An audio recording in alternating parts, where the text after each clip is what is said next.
So man is connected to God and has his telos, his goal and fulfillment when he comes back to God. He does not have his fulfillment in biological determinism or any other worldly ideology. Everything that the world can present will lead man astray. So man has his telos, his goal in God. Welcome, Father Mikael Fälthammar. Good to have you on for a conversation. Thank you. Nice to be here. Yeah, so I had the privilege of being interviewed by you on your podcast. I think it's got, 6 weeks ago, something like that. Yes. And then I just found it so productive and interesting that we wanted to follow up now with a conversation talking about your position, which is quite unique in some ways as being, or I don't know if it's unique, but at least very, very interesting in that you're an Orthodox priest in probably, at least by some measures, the world's most secular country, Sweden. And Indeed. we also very interested in masculinity, and maybe I think it's the only country in the world that also has an actual feminist political party that's represented in the parliament and quite dominant in many of the things. And definitely Sweden's very well known for this whole feminist agenda. So I was thinking that if we could start off by at like a very high level for people who maybe don't know so much about it. And, I think a lot of time I live in Scandinavia as well, then Christianity gets associated with just the state church. We have a state church in Denmark. In Sweden, you have what used to be the state church. It's now been kind of separated, but still very, very dominant in people's minds. The Lutheran church, of course. So what is Orthodox Christianity for people who don't know what that is and what it's about? Oh, wow. That's a big question. Well, the Orthodox Christianity is not just Christianity among other Christianities, one option among others. Orthodox Christianity is really the Orthodox Church, the Church of Jesus Christ, which he founded through his apostles, and in which his Holy Spirit is active. The Holy Spirit of God is active, vivifying the believers from the beginning up until today. So this you can speak of the Orthodox Church as a hospital that is administering medicine to human souls, or human persons rather. The Orthodox Church has preserved the recipe, so to speak, of how to address human spiritual illness and sickness, and still continues to give out that medicine to anyone who is willing to turn around to Christ and become a member of his salvific body, the Orthodox Church. That is one way to answer that question, but I think it goes straight to the point of what it is. Yeah, absolutely. Yeah, I was just speaking to a guy yesterday who was talking about how he had grown up in the Anglican church and felt quite traumatized by his experiences there. And so anytime he met some other person saying, this is the true Church of Christ, then he automatically felt a certain skepticism. And actually, it's my shared experience as well, is that I grew up in a Protestant church where I felt that there were some things that just didn't resonate with my understanding and my experience of the world. And so what is it, do you think, that the Orthodox Church has? What are the most convincing claims that it can put down, or points that say, like, this is the Church of Christ, this is the hospital that is serving that real food inspired by the Holy Spirit? Yes, that's good. A good point to make. And I must confess that in my earliest search for genuine Christianity, I stumbled upon a page on the internet which claimed exactly that we are an Orthodox page that claimed that we are the true Church of Christ, and we're not interested in ecumenical conversations and things like that. I think it was really the old calendar church that I stumbled upon, and they are even more, rigid in these matters. So I was quite scandalized, one could say. Now we are engaged in ecumenical conversations, so this is something that we do, but on a whole different level or premise, you can say, compared to Protestant Christianity, and that's because our differences in ecclesiology. Now, the claims. I would say that there are two main claims. The first one is the most important, and it is that the Orthodox Church produces saints en masse. As I said, we have preserved this medicine, and we can see in persons' lives coming to the church that they are changed, they receive the spiritual medicine, and they are in cooperation, synergy with God, turning their lives around and becoming more and more the persons they were created to be in the process of theosis. The second argument is more of a historical argument, I would say.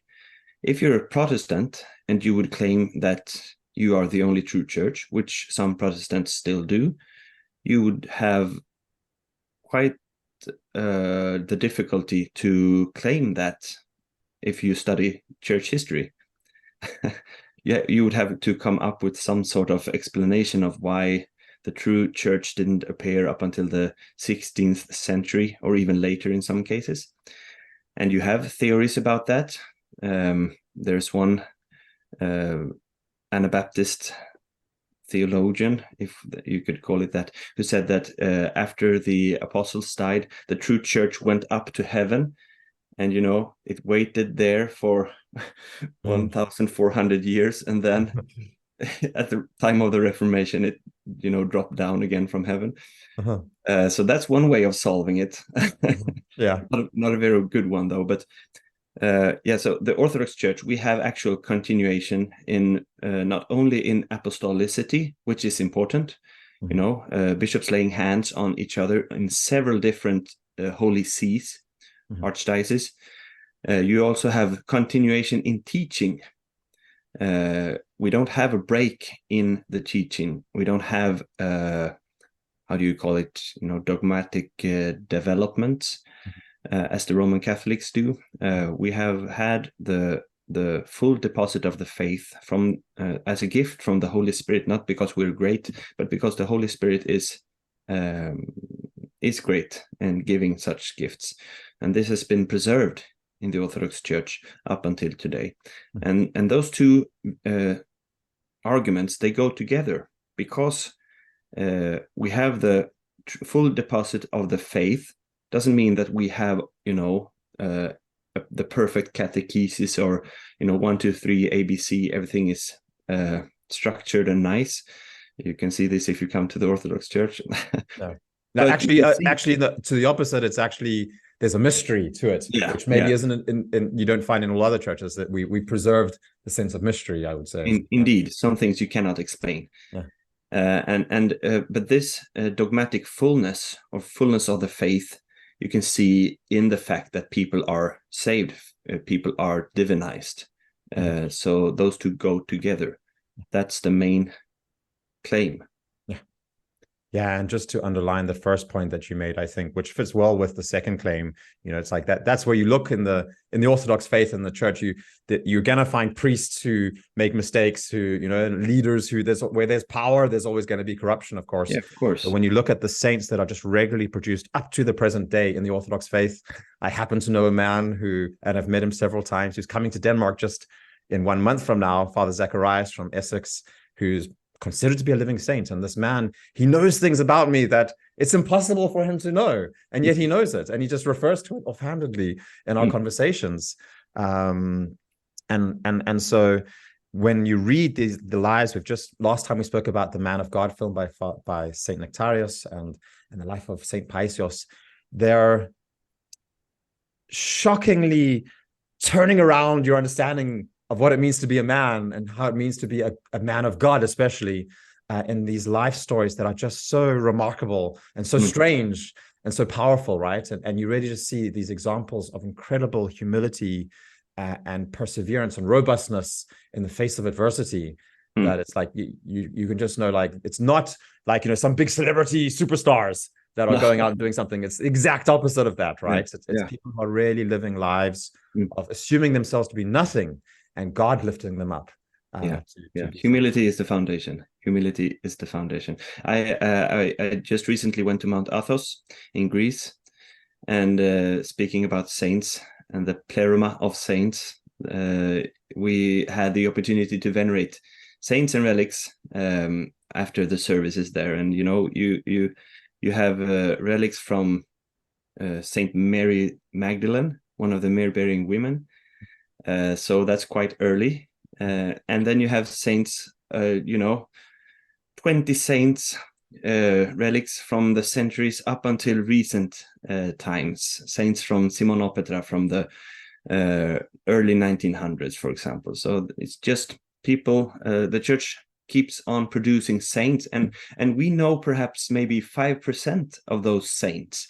But we have also, during the church year, All Saints' Day, in which the church commemorates all the saints, known and unknown. And I think unknown saints, you will be surprised when we reach paradise and see the huge gathering of saints, humble people that have served our Lord throughout the ages.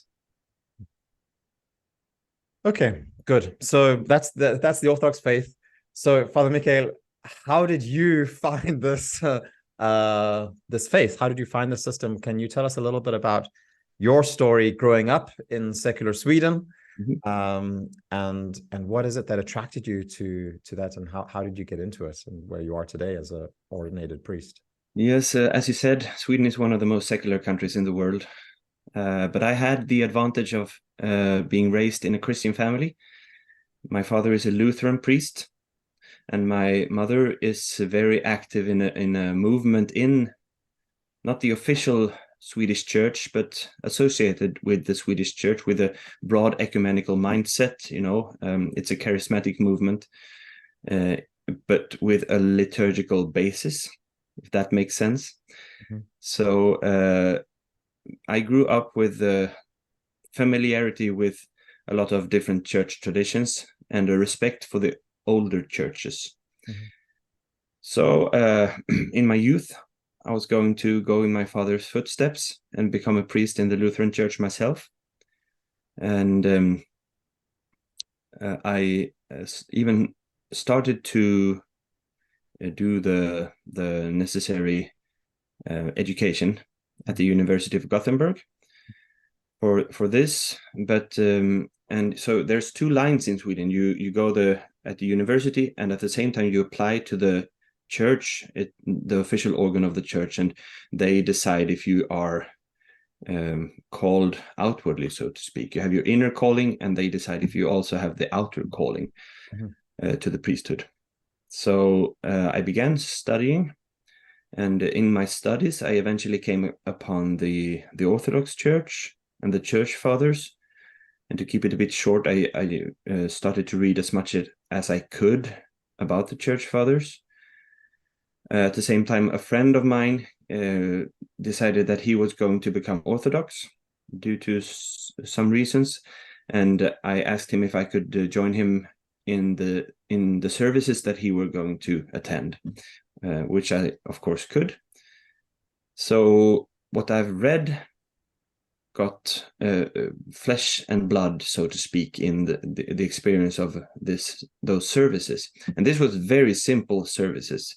They, the choir was a humble choir, shall we say, and and they didn't have an Orthodox church or iconostasis or anything. They were putting, icons on chairs, mm-hmm. making their own iconostasis, and so it was a very humble, small parish. But still, I could sense the divine liturgy, really, the heavenly liturgy, when I came there. Was it in Swedish? It was in Swedish. Yeah. There was an old priest monk that came from a monastery outside of Gothenburg, mm-hmm. once a month or so, and had the services in Swedish.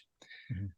So this was one line. And then in my conversations with this, the official church, they could not give me green light. Yes, you can become a priest in the Swedish Lutheran Church. The reasons for this was that I had two conservative views concerning women's ordination, and this is something that has been accepted in the Lutheran Church of Sweden since many years. I mean, female priests. So I can give them that it would be a problem if I would become a priest and not be able to serve with my female colleagues, shall we say. But we had very respectful conversation with that. I had the opportunity to meet the Lutheran Bishop of Gothenburg on many occasions and speak with him. He wanted me to change my views and the consequences of my views. I wanted them to change their views, which they didn't. So anyway, we didn't get anywhere there. And my love for Orthodoxy grew and grew as we were having these conversations. I remember especially one time when I partook of a conference arranged by some of the Orthodox churches, and they had invited an Orthodox bishop there. And this was the first time for me meeting an Orthodox bishop. And when I met him, I immediately saw in him personified all that I have read about, in Saint Ignatius or the early church fathers, what they say about the bishop and how the bishop should be and how the bishop should be treated. This I could see in him as a person. And I later that same afternoon, I had a meeting with the Lutheran bishop, who is a very nice man, but he did not embody those, he was not an icon of that. So can you say shortly what are the characteristics of a bishop that you expect a bishop to embody? Well, the Lutheran bishop was a very nice man, a democratic person, a scholarly person. But this other, the Orthodox bishop came with, it's difficult to put words to it because it's sort of an air of authority naturally in his I'm losing the word here. His role as a bishop, forgive me, but an air of authority combined with a deep humility. So those two in combination, I think, would be the main characteristics. And then when he served, this was also my first hierarchical liturgy that I experienced. And that was also something that enhanced this experience for me. An air of authority with a deep humility. It sounds like a good definition of a godlike man. Yes, well, indeed. What we've been talking about a bit, yeah. Indeed. So, so from that moment, from that afternoon, I knew for myself that I could not, become a minister in the Lutheran Church and be inspired by the Orthodox Church, bring in icons and incense and things like that. I had to go all in. I had to become Orthodox. So I withdrew my application from the Lutheran Church. My wife was not ready to convert at that moment, so we had to wait. We had many very good and deep conversations together. My wife is a very, very wise and good, loving, humble woman. She's my, apart from Christ, she is my salvation. That's what I used to say. But eventually God called her as well. And a couple of years later, we were able to become Orthodox in the Antiochian Church in Great Britain. And we came back to Sweden and began with our small mission in Gothenburg. So that's the story. Great. In quite short terms. And I think we'll get back to hearing about your mission in Gothenburg and what's happening there. Yeah. But let's just take up that point actually that you said was a core sticking point. It sounds like the Swedish church has some criteria for who they allow in, and certain opinions are not allowed, even biblical opinions, such as the idea of female priests. So maybe you can tell us why the Orthodox Church only has male priests. Why is that the case? Why is it that there's no female priests? Well, where should one begin? Well, first of all, it's the apostolic teaching. It's quite clear in the letters of St. Paul. So if you read the Bible, you have it in St. Paul, you have it in Christ choosing 12 male apostles. You have it in him not choosing one of the myrrh-bearing women, or for that matter, the Theotokos, the Panagia herself, the most holy and capable person in the church. She is not a priest. And you have it also in continuity with the liturgy of the temple or the tabernacle in the Old Testament, which, if you read second and third, how you say it, Exodus, Leviticus in English, you see that when Moses receives how he should conduct the services, God tells him that you should conduct them according to what you've seen on the mountain, the heavenly archetype. And you have many things that you can focus on there, but you don't have female priests serving in the old covenant services. And the church is a continuation and a fulfillment of the old covenant as well, so that matters as well. Being a priest is part of being a man. We can return to that later as well. All men are called to be priests in a certain way, in putting your wife and your family at the judgment day in front of Christ, presenting them, pure and perfect as far as possible for you as a man, a married man. So this is a priesthood of sorts. Maybe what is a priest? What does that word mean? Where the word, the Greek is hieros, right?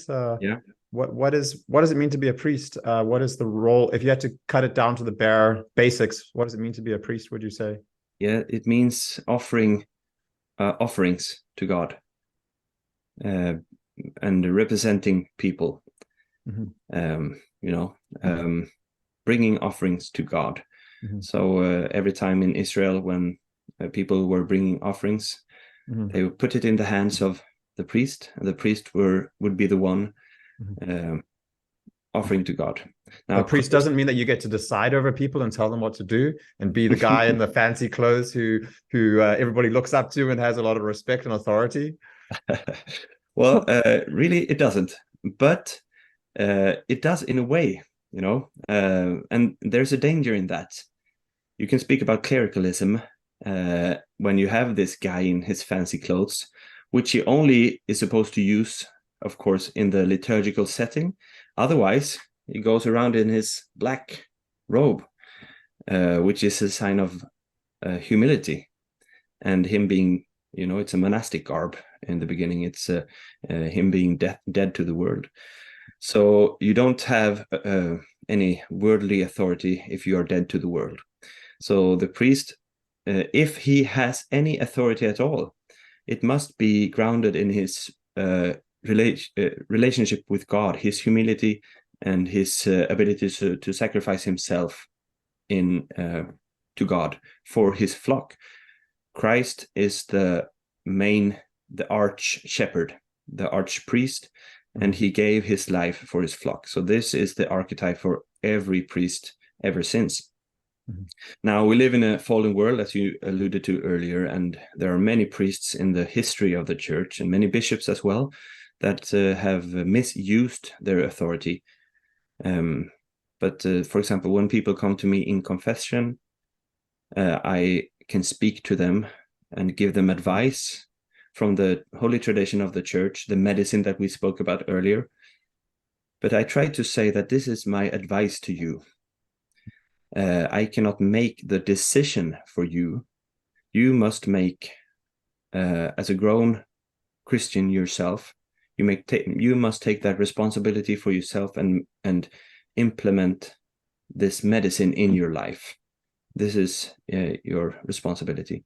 So this is really, I think, this I have from Saint John of Valamo, one of my favorite saints. He always... Is that the one up on the side of your wall there, the icon? I think I can see it. Yes, yes. Next to the window, yeah.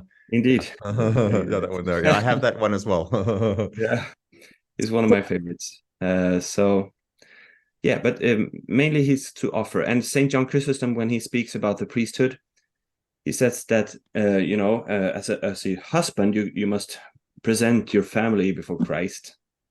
But as a priest, not only do you have to present your family, but you are also responsible for your spiritual flock, and you must present them for Christ. And this is, I don't think I've really grasped the seriousness of that yet. Mm-hmm. And by God's grace, I'm hoping on His grace, really, as a priest, because that is something that humbles you, really humbles you. Maybe I can tell a little story of somehow how I experienced this. Our misunderstanding of what authority and responsibility actually means. So I've just been on a patrol training course with the Danish Home Guard. It's a military patrol training where we're out in the field for 10 days. It's raining, it's cold. We don't have any way to dry our stuff when we get wet, and we get wet very much. We have to keep our boots on the whole time because we're simulating that we're kind of behind enemy lines. So even when we're sleeping, we have to be in 1 minute readiness. At any time, we have to be able to jump out of our sleeping bags, pack our bag together in less than 60 seconds and be on the move. So it's a really, really high intense for 10 days in a row. And in a patrol group, then there are 10 guys and you have different roles.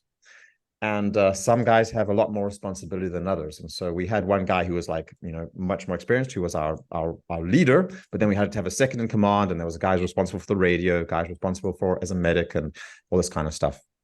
And the interesting thing is that when these roles and responsibilities had to be handed out, nobody wanted them because we were in an environment where it was very clear in a very short-term sense immediately that it was very difficult to carry responsibilities.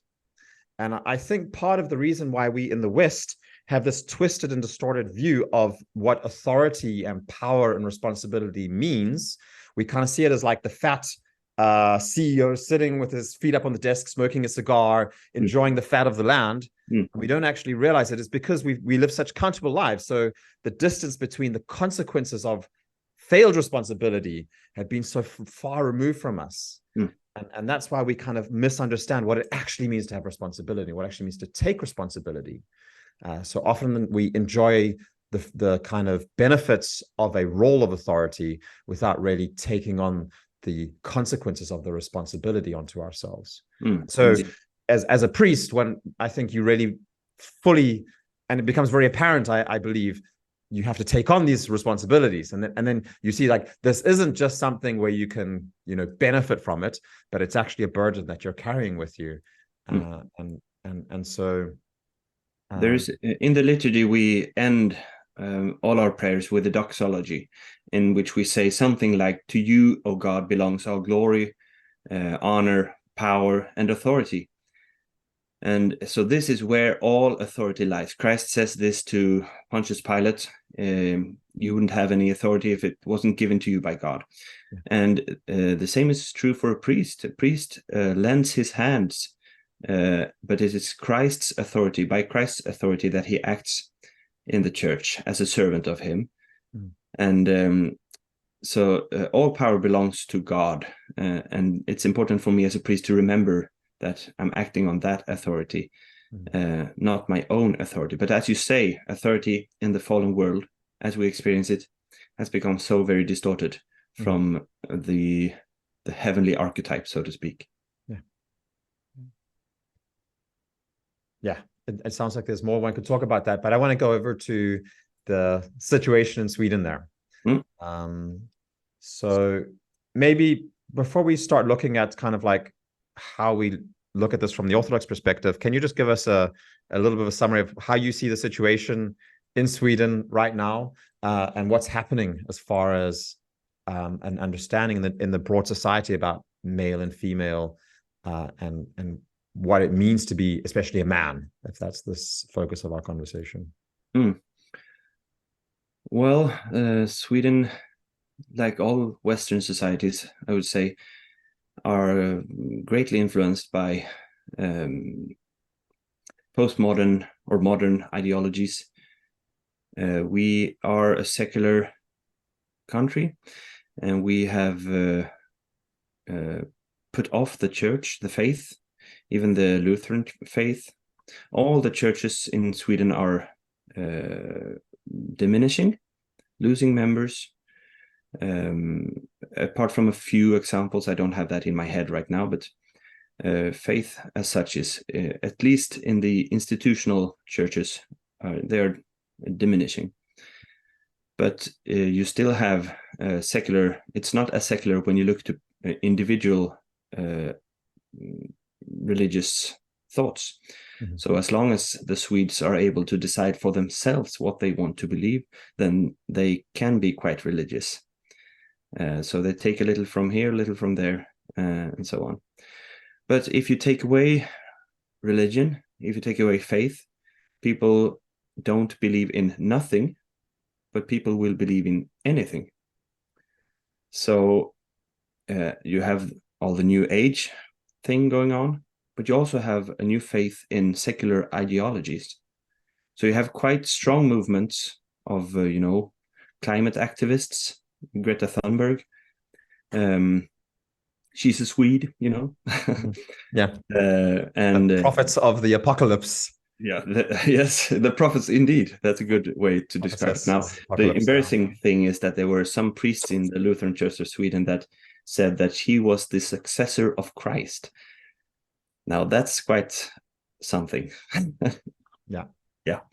So that's the state of the Lutheran Church. But you also have, a faith in liberal democracy, feminism, and even in the more extreme cases, queer ideology and things like that, which you could adhere to in a religious, almost fundamental manner. Sorry.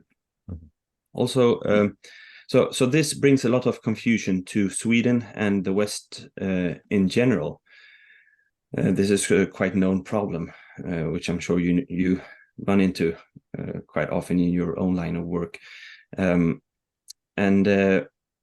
presenting a traditional Orthodox perspective on these issues can be quite hard sometimes, which I've experienced myself, but nonetheless, it's important to do. But it's important to do in a humble manner, which I haven't always, for myself, managed to do. But it's really important to get to know why people hold to these views, and it's important to see that some of the things that, for example, the feminist movement pointed out, it's a long movement with at least 4 main how do you say, waves. I think you call them the waves. Waves. Thanks.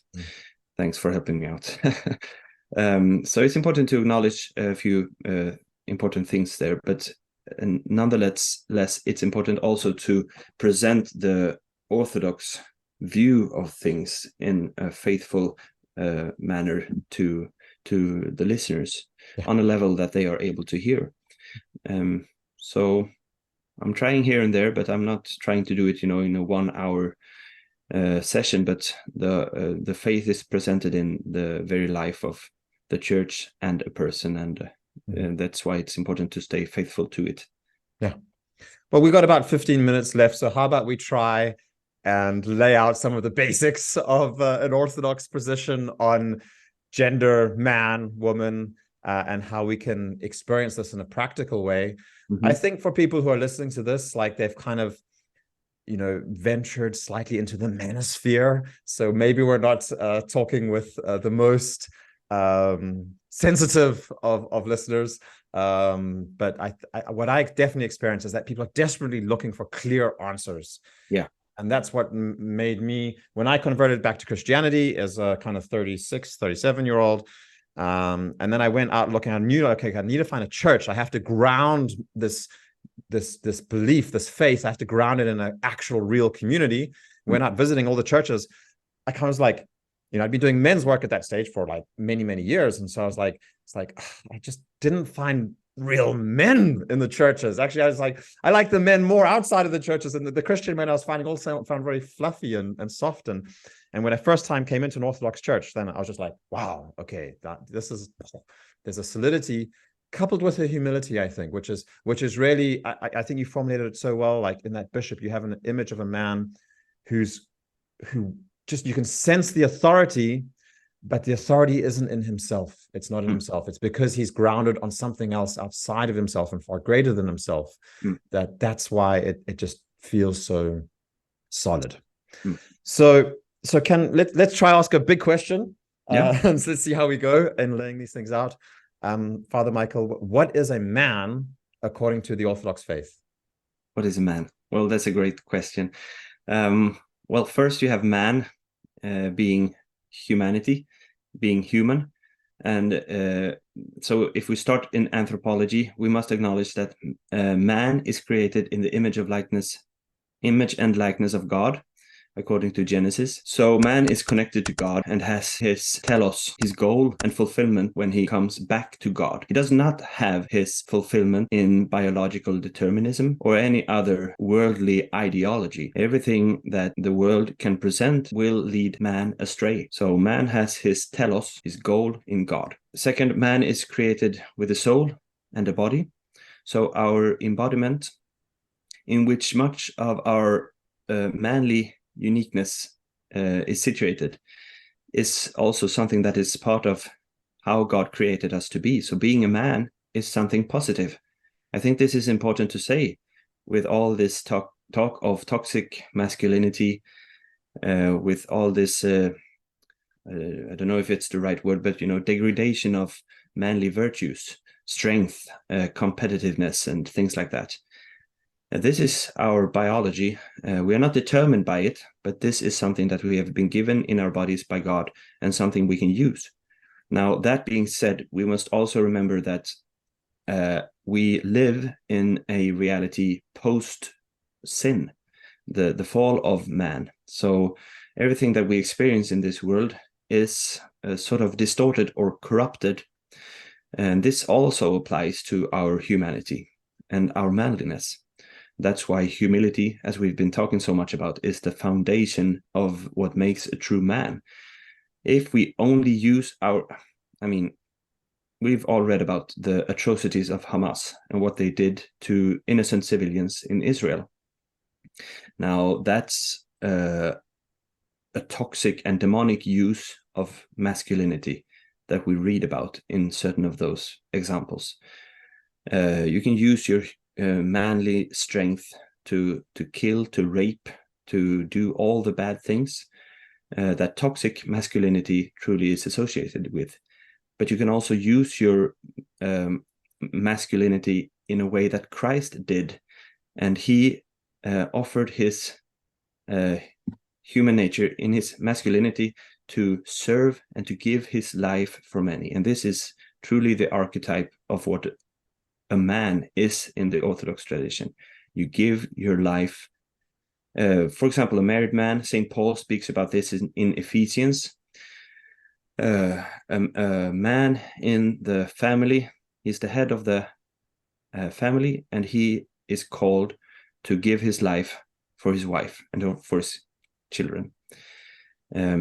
This can also be applied in non-married men's lives. They could live in a way where they offer their love in a selfless way to people in their area, families, friends, things like that. So this is what a man is. If you want, if I could talk also a little about the difference between man and woman. Is that relevant? Yeah, I was just thinking, can I add in another example to what you were just talking about? Yes.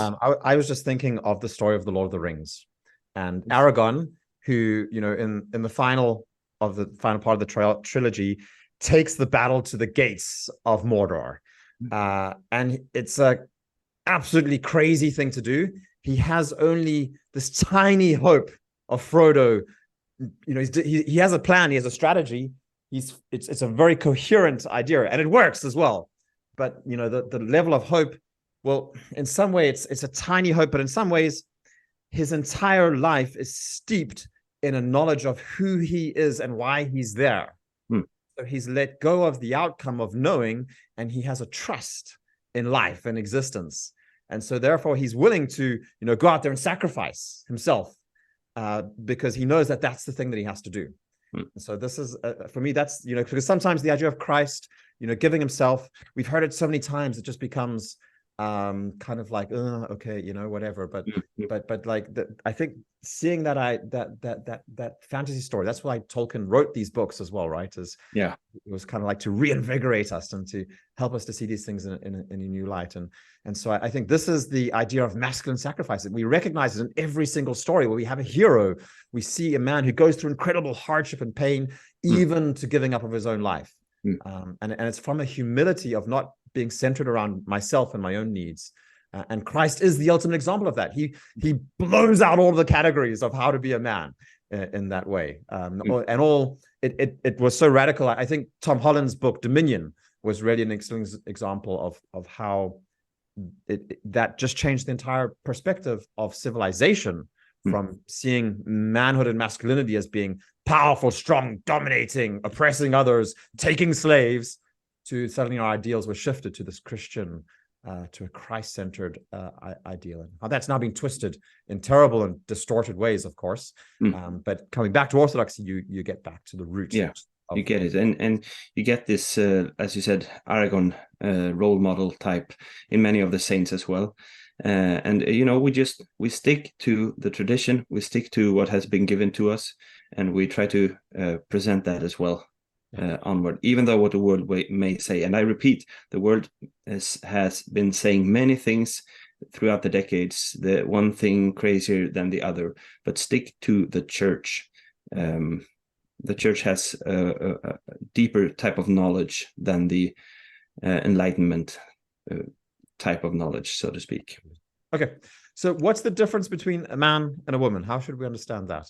Yes, so there are two lines of thoughts, I would say, and both complement each other. You need both in a way. So the first one is rather plainly seen in Genesis chapter 1, verse 27, where it says, God created man in his own image.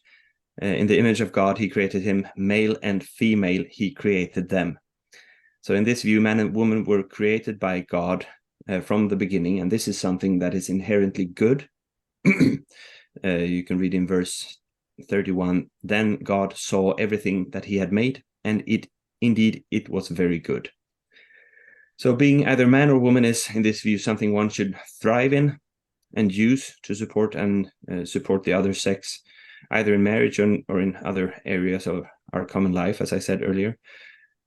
Mother Gerondisa Theologia at the convent of the Panagia of Mikrokastro in Greece writes about the special feminine love expressed by the myrrh-bearing women, and she writes, together with the disciples, these women were attentive to Jesus' daily preaching and served him without interruption. And further on, she also writes, God endowed women with a hidden river of affection, issuing from deep within her very nature, which is able to reshape the word, to tame it, reconcile and sweeten it, to give and receive love, and elevate it out of its banality. Now that's a wonderful quote about female love, and I think, there's a saying: if you give a woman a house, she will turn it into a home, and other things like that. So this is really something wonderful. So the man also has his unique way of expressing virtue and love. Saint Paisius counsels and writes, God has created all things in wisdom. He has endowed man with certain virtues and women with others. He has granted man strength and manliness, that he can manage when things are difficult, and so that the woman will submit to his leadership. For if God had also given the woman the same manliness, the family would not thrive. This is also a point made by St. John Chrysostom and other saints as well. So there are the basics, I would say.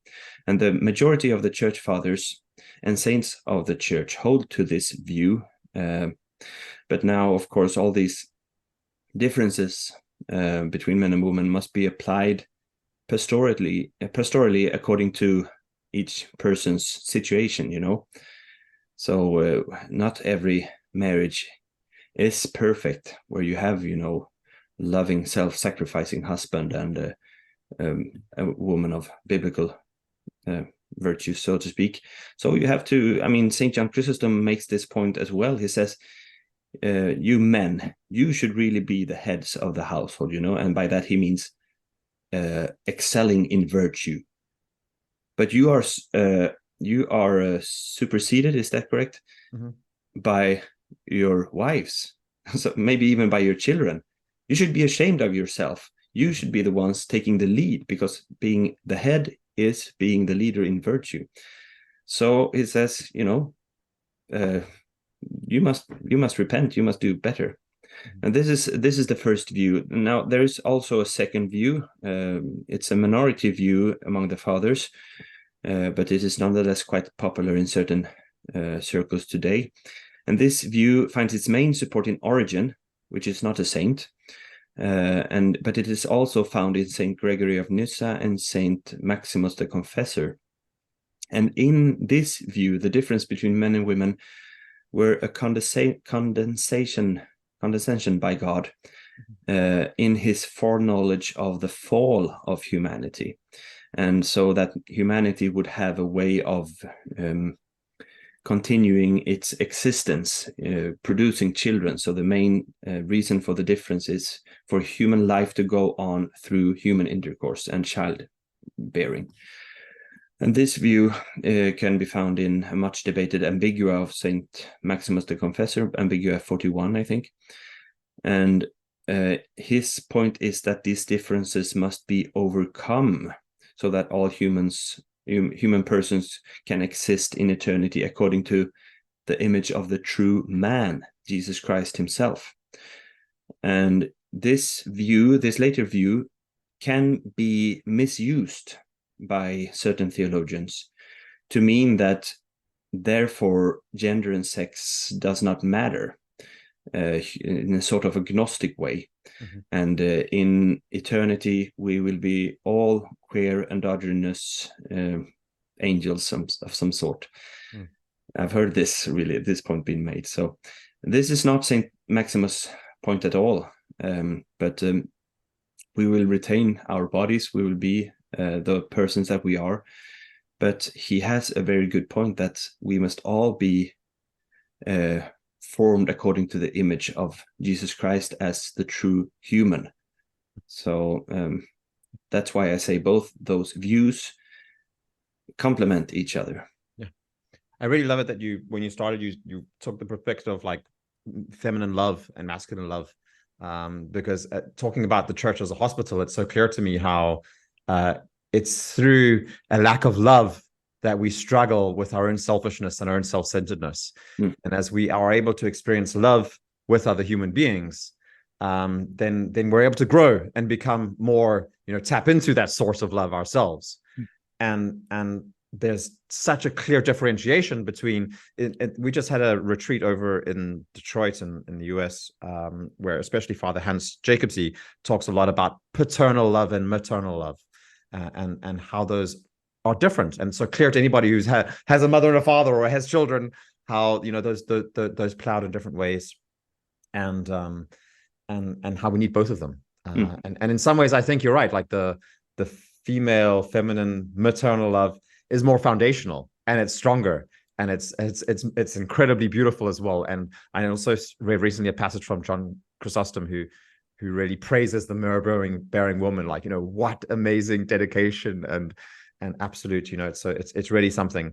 But I think especially these days and in our society, we've lost sight of the paternal love, the aspects of the father who lifts up his children, who sets standards, who guides them, and who helps them on the way, which is absolutely central and important to becoming a man. Can I add one thing, Paul, to this paternal love? Yeah. If we read in 1 Kings chapter 2, verse 2, Saint David is speaking to his son Solomon. He's about to die, David, that is.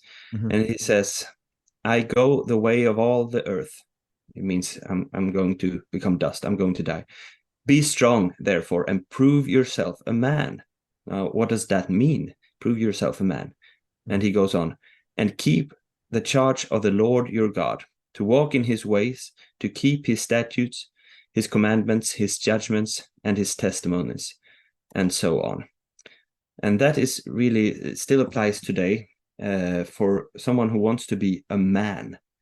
Paul says this: be strong, be manly. What does it mean? It means going to church, submitting to the medicine of the church, of Christ in the church, and bring your family with you. Don't stand outside the church smoking cigarettes while the women and children are in the church. That's not manliness. That's a worldly caricature. And there was a study done, it's quite famous, I think it was done in Switzerland, when they compared different families with each other and how many of the kids wanted to continue in the faith of their parents. And the regular attendance of the father in the church was one factor, raising the percentage of the children wanting to continue in that faith. So, I mean, being a man, you have in your nature a natural authority, which you can use you can misuse it, but you can use it in a positive way. And being a role model for your kids, bringing them to church and listening to the teaching of the church is the best possible way of using that paternal love and authority that you spoke about. You need your microphone on. Sorry, I've been coughing. Yes. So if we have to turn our perspective just shortly to what's happening outside, then what do you think is the fundamental mistake that secular mainstream society is making when it comes to sex and gender that's leading to all of this confusion that we're seeing at the moment? Well, let's first give some positive things, because as we've said, the world is a fallen place and men have misused their strength and authority. And that's why there was a need for the first waves of the feminist movement. I mean, you have Aristotle thinking that women were half men, and you've had other people saying... deprived men, or like the dysfunctional men, right? Yes, dysfunctional men. Yeah. And you've had this... this has been a problem, and women have suffered through history. This is true. Men also, but women. So in certain aspects, this movement had points that were important to make. But without Christ, you will get lost. And without, if you disconnect anthropology from who created us,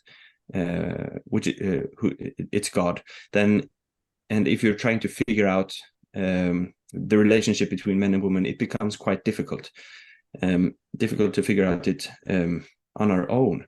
And this is, I think, the biggest problem, that we need to understand where our telos is, where we are headed as created by God. And it is back to God. And therefore, we need to listen to the teaching of the church. I'm sure you've met people that I have many people in our church, young persons that come and find rest in the church, women that come and don't feel the need to compete on men's, on the area of the men. You can see the parody of this is now in sports, where men can compete with women in swimming and boxing and things like that.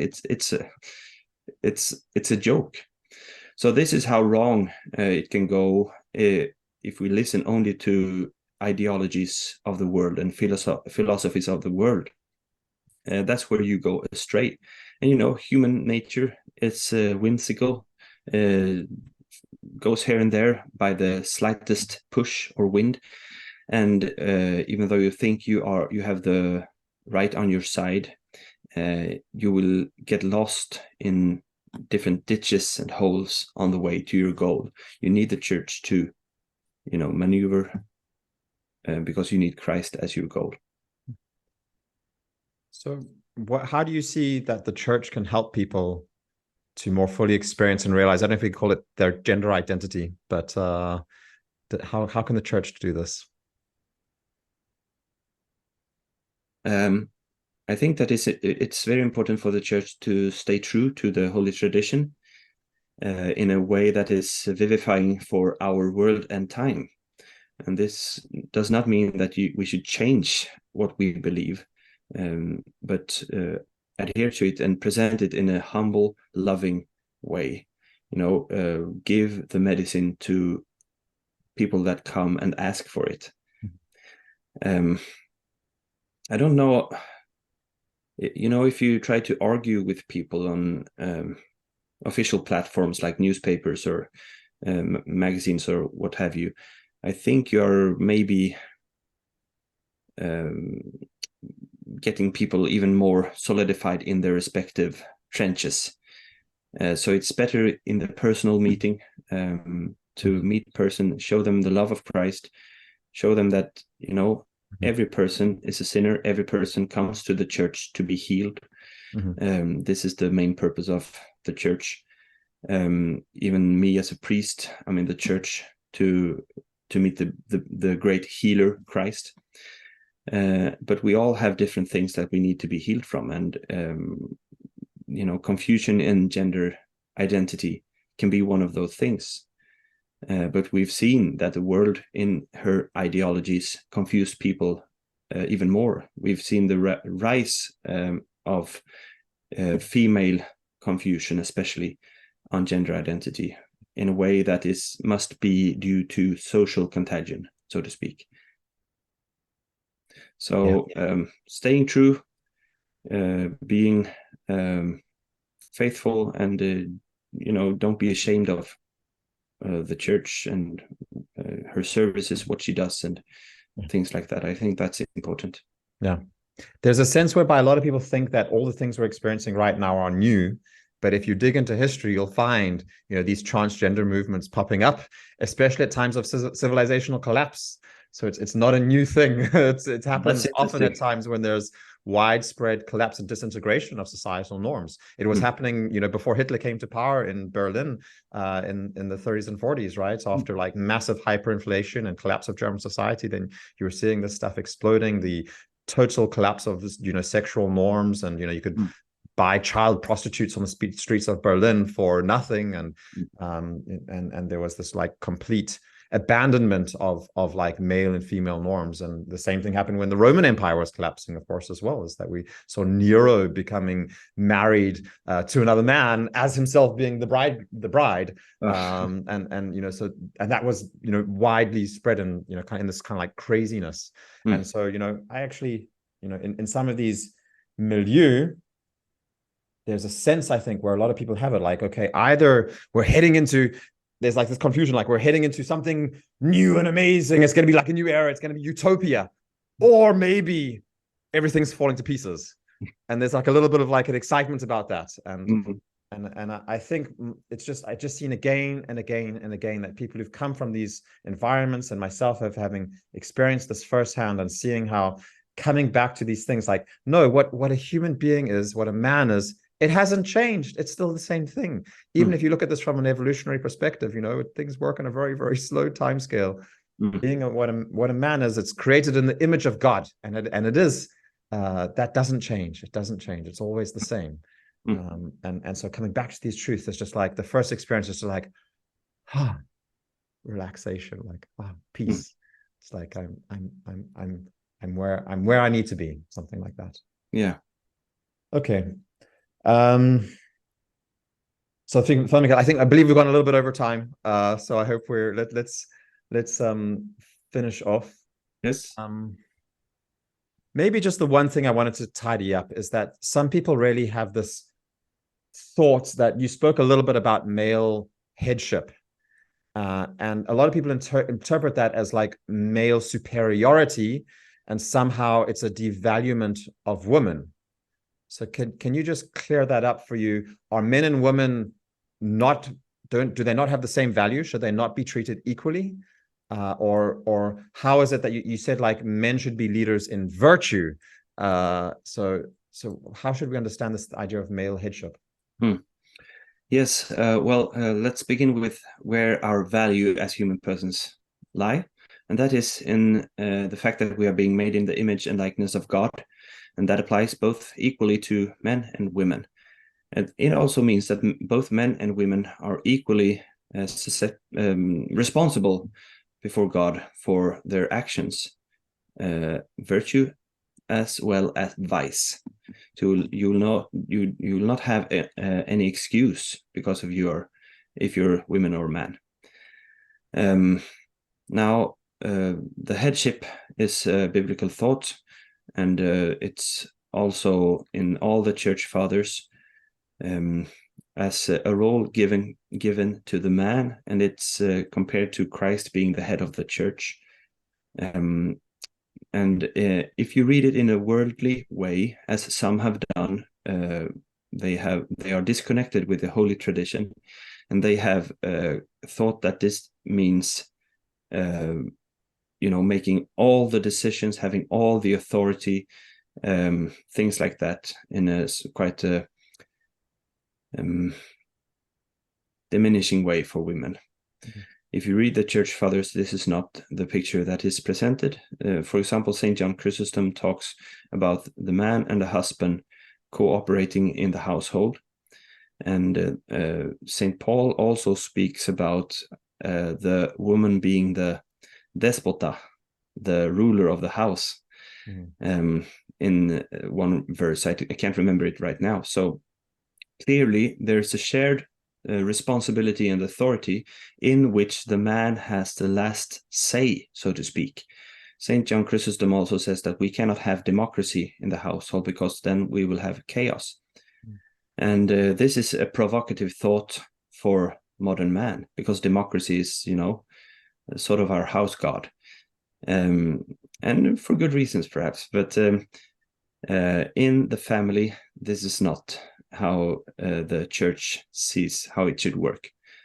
But the Christian way of exercising this headship is not power and authority, but it's authority, but it's humble authority. Like the bishop, for example, he's the head of the local church, so he has to have authority and humbleness, and he has to seek the source of that energy, so to speak, and that is Christ. So he has to seek Christ. If you have a husband who does not seek Christ but seek his own gain or lust, then he has no right to be the head, just in case of him being a man or a husband. So you need to anchor that authority and headship in Christ himself. I think you cannot stress this enough. Yeah, I think that makes a lot of sense. Your authority as a man is not anchored in your manliness; it's anchored in your role as a godly man, or as a man who's following Christ. That's where your authority is. That helps a lot, I think. Okay, great. Well, Father Mikael, last time I spoke to you, then every single person who I knew in Sweden and spoke to for like a month afterwards, they were also like, "Oh, I saw your conversation with Father Mikael." So I think that most of my Swedish audience already know about you and are following you.